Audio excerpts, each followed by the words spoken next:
मुश्किलों से भाग जाना आसान होता है, मुश्किलों से भाग जाना आसान होता है, हर पहलू ज़िंदगी का इम्तहान होता है। और भागने वाले को कुछ नहीं मिलता है ज़िंदगी में, भागने वाले को कुछ नहीं मिलता है ज़िंदगी में, लड़ने वालों के कदमों में जहान होता है, लड़ने वालों के कदमों में जहान होता है। इस क्षेत्र के लिए आप क्या करेंगे एक डॉक्टर होने के नाते? मेरे से मतलब जितना हो सकेगा, जो भी हो सकेगा, मैं मतलब किसी को अपने पास से लौटाऊंगा नहीं। बस 2021 में मेरे नंबर 576 थे। अच्छा, तो मैंने सोचा कि थोड़ा सा करीबी मामला है, एक बार और तैयारी कर लेते हैं। बिल्कुल बिल्कुल। लेकिन 2022 में नीट का पैटर्न ऐसा चेंज हुआ कि मतलब मेरे 576 से 540 मार्क आ गए। अच्छा अच्छा। तो वो रात जो मैंने एग्ज़ाम दे के आया, वो रात मैंने पूरी रात नहीं सो पाया। उलट पलट के सुबह कर ठीक की तरह सुनकते रहे। बिल्कुल बिल्कुल। एक समय ऐसा आएगा कि आप भी मतलब ज्वाला बन जाइएगा। हाँ, ज्वाला बन जाइएगा। इसीलिए आपने बताया कि सेल्फ स्टडी का बहुत ज़्यादा इम्पोर्टेंस है। हाँ। तो आप कैसे मानते हैं कि मतलब self study is the best study? हम यही चाहेंगे कि अगर कोई भी बच्चा अगर तैयारी करना चाहता है, बिल्कुल, तो सिर्फ अगर मतलब कोटा ही जाए तो बेहतर है। हाँ हाँ। क्योंकि वहाँ पे पैसा लगता है, लेकिन सफलता भी बहुत जल्दी मिलती है। साथियों नमस्कार, आप देख रहे हैं बिहार 24x7 न्यूज़। और आज हम उपस्थित हैं गोपालगंज ज़िले के पंचदेवरी प्रखंड अंतर्गत मानिक छापर गाँव में। यहाँ उपस्थित होने का, यहाँ आने का मेरा खास कारण यह है कि इस गांव के एक युवक ने नीट की परीक्षा को उत्तीर्ण किया है। और आपको बता दें हम कि पिछले 7 मई को नीट का परीक्षा घोषित हुआ था, जिसमें इन्होंने भाग लिया। 13 जून को उसका रिज़ल्ट आया और ये नीट क्वालिफाई कर लिए। तो आज हम मिलवाएंगे आपको इस मानिक छापर गाँव के स्वामीनाथ गुप्ता जी से। सबसे पहले तो आपका स्वागत है हमारे news channel Bihar 24x7 news में। आपको भी स्वागत है। मैं चाहूँगा कि आप थोड़ा अपना परिचय बताएं सबसे पहले हमारे दर्शकों को। मेरा नाम स्वामीनाथ गुप्ता है और मैं यही कहना चाहूँगा कि जो भी मेरे से बड़े हैं, मैं उनको चरण स्पर्श करना चाहूँगा। जी जी। छोटों को और छोटों को प्यार देना चाहूँगा। बहुत बहुत धन्यवाद।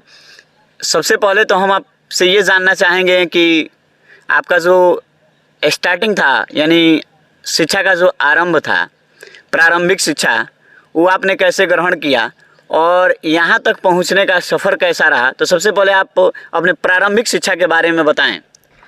सबसे पहले मैंने जो 10th जो पास किया, वो पंचदेवरी हाई स्कूल था, जहाँ से मैंने 10th पास किया। उसके बाद से 11th 12th करने के लिए मैं गोरखपुर चला गया। अच्छा। क्योंकि मेरे को पता नहीं था, वहाँ पे मैंने 2 साल 11th 12th किया जुबली इंटर कॉलेज से। हाँ हाँ। लेकिन मेरे को ये पता नहीं था कि फाउंडेशन ऐसा चीज़ है कि मतलब किया जाए तो 2 साल का समय आप बचा सकते हैं। लेकिन मेरे को इसका अंदाज़ा नहीं था। फिर भी मैंने 2 साल ऐसे अपना थोड़ा गंवा दिया और पढ़ भी नहीं पाया ठीक तरह से। उसके बाद से फिर मेरे को मतलब एक सर थे जो बोले थे कि ये लड़का है, मतलब हम छोटे थे उस समय, जैसे कोचिंग करने जाते थे कभी कभी, तो बोले थे कि ये लड़का CPMT निकाल लेगा। तो मेरे को पता नहीं था कि CPMT मतलब क्या होता था, लेकिन अंदर से ये चीज़ थी कि मेरे को डॉक्टर बनना है। लेकिन बाद में जब पता चला कि CPMT के थ्रू डॉक्टर बनते हैं, तो मेरे को खुशी हुआ और कहा कि ठीक है, ये तो मेरे को बनना ही था। तो फिर मैंने कोशिश कर दी, आगे की चढ़ाई कर दी। जी। उसके बाद से हम कानपुर गए। कानपुर में भी थोड़ी लंबी पढ़ाई हुई, लेकिन वहाँ से भी थोड़ा मतलब वो चीज़ नहीं मिल पा रहा था। मतलब आपको संतुष्टि नहीं हो रहा था कि मतलब डॉक्टर बनने के लिए या इसको क्वालिफाई करने के लिए जो चाहिए वो चीज़ें आपको नहीं मिल रही थी। वो नंबर मेरे को नहीं आ रहा था वहाँ से।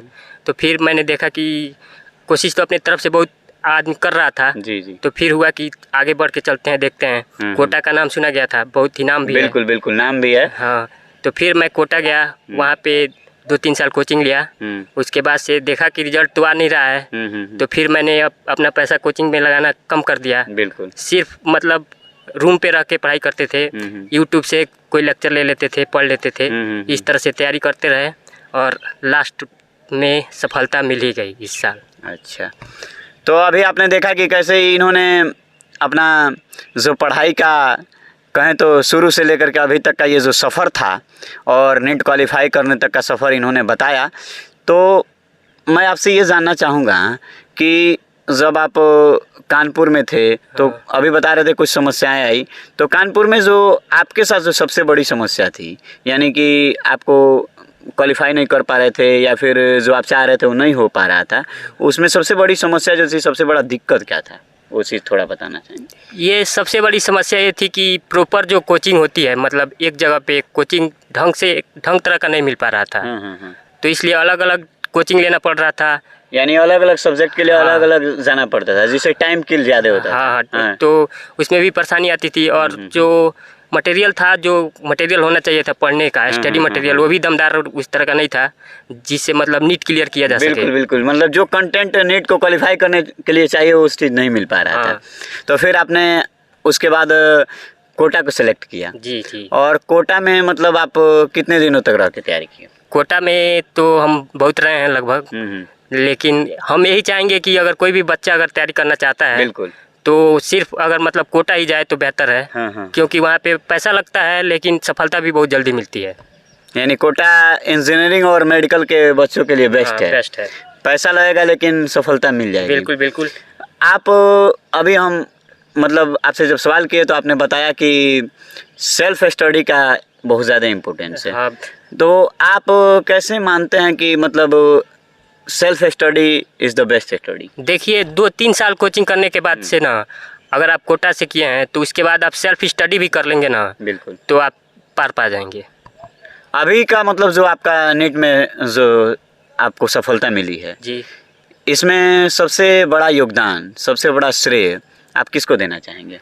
इसमें जो मेरे को सफलता जो मिली है, इसमें मैं अपने घर परिवार, माता पिता, भाई और जो मेरे दोस्त हैं उनका भी बहुत बड़ा मेरे ऊपर योगदान है और मैं उनका हमेशा आभारी ही रहूँगा।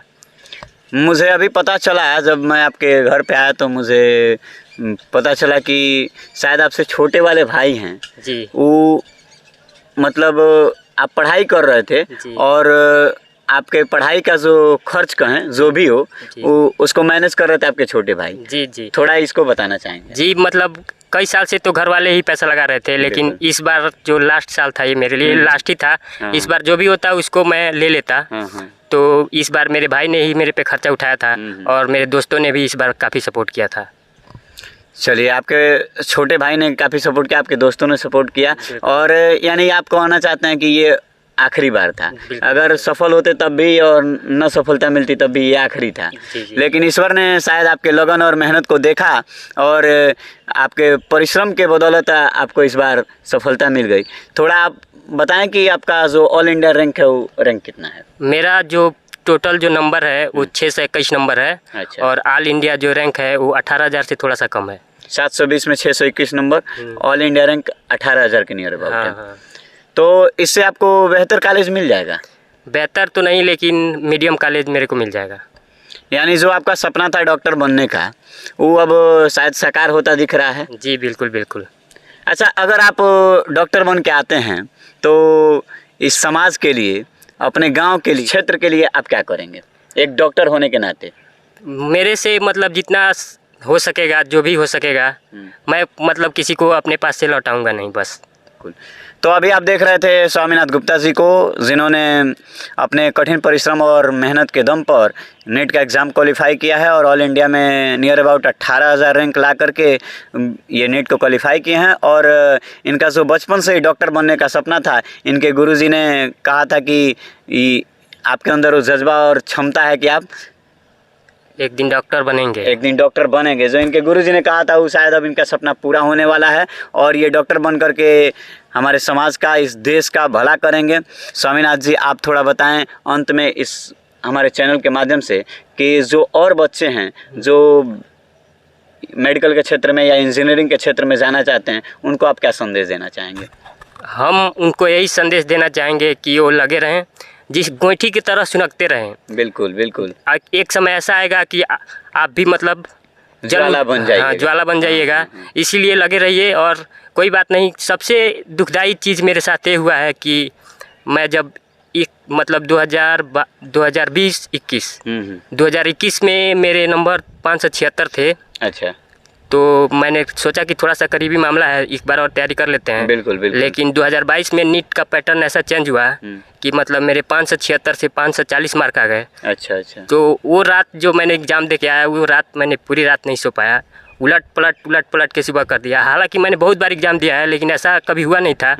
लेकिन फिर भी मैंने कहा चलिए कोई बात नहीं, एक बार और ट्राई कर लेते हैं। उसके बाद से ये साल जो है आया वो खुशियाँ लेके आया मेरे लिए और मेरे सारे परिवार के लिए, मेरे सभी दोस्तों के लिए। और मैं यही कहूँगा कि आप लोग लगे रहिए तो एकदम लगे रहिए, कुछ भी मत देखिए, आराम से लगे रहिए, पढ़ते रहिए, एक दिन आप ज़रूर बनेंगे।